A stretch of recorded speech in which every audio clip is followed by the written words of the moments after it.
Pernahkah kamu merasa kehabisan waktu untuk memasak sehat? Saya pernah mengalami itu dan gagal dalam mempertahankan pola makan seimbang.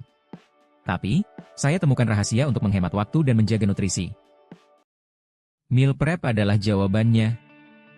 Dengan mempersiapkan makanan sebelumnya, kamu bisa menghemat waktu dan memastikan bahwa kamu mendapatkan nutrisi yang cukup.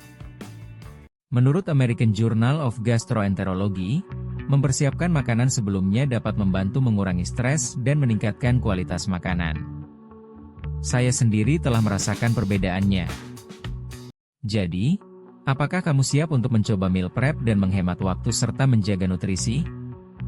Bagikan pengalamanmu dengan meal prep di komentar di bawah. Jangan lupa untuk subscribe channel ini untuk mendapatkan tips dan trik sehat lainnya. Apakah kamu memiliki pertanyaan tentang meal prep? Tanyakan di komentar di bawah.